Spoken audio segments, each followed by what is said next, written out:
विरक्त का बीज। एक ऐसी कथा जो अंत में आपकी आत्मा को छू जाएगी।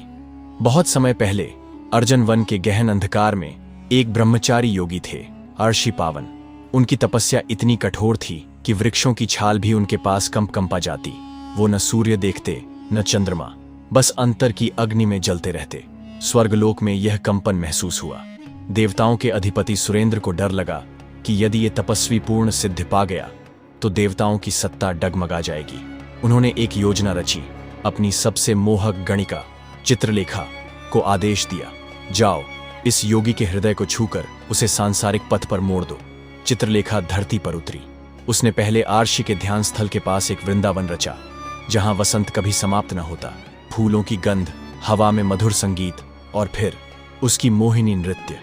अर्षि पावन की समाधि टूटी। उनकी आंखों में पहली बार कोई छवि ठहरी, चित्रलेखा की। धीरे धीरे वो विरक्ति से विरह में उतर गए। चित्रलेखा की हंसी, उसकी बातें, उसका स्पर्श, सब कुछ राशि के लिए ईश्वर से भी ऊपर हो गया। वो दोनों नीरांग गुफा नामक एक रहस्यमयी गुफा में रहने लगे। समय मानो थम गया, पर बीतता रहा, सालों नहीं शताब्दियों तक। एक दिन चित्रलेखा बोली, पावन मुझे जाना होगा, 900 वर्ष हो गए हैं।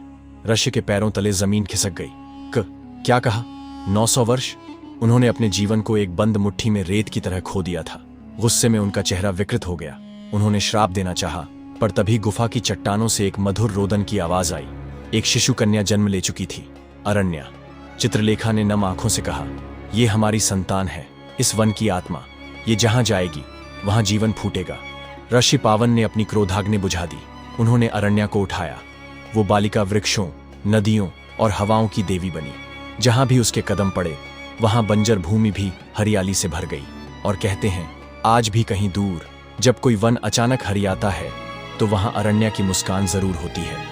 कभी कभी एक तपस्वी की गलती से ही एक पूरी प्रकृति को जीवन मिल जाता है, और हम सोचते हैं जो खो गया क्या वही वास्तव में मूल्यवान था, या जो जन्मा वही हमारा असली वरदान था। तो मेरे प्यारे दर्शकों, कैसी लगी ये कथा हमें कमेंट में जरूर बताएं। और अगर वीडियो पसंद आया हो तो एक लाइक देना मत भूलिएगा। अगर आप DK गुरु चैनल पर नए हैं तो अभी सब्सक्राइब करें, ताकि कोई भी रहस्यमयी कहानी आपसे छूट ना जाए। मिलते हैं नेक्स्ट वीडियो में। तब तक के लिए स्क्रीन पर दिख रहे वीडियो पर क्लिक कीजिए। शायद अगली कहानी आपकी सोच से कहीं ज्यादा रहस्यमयी हो।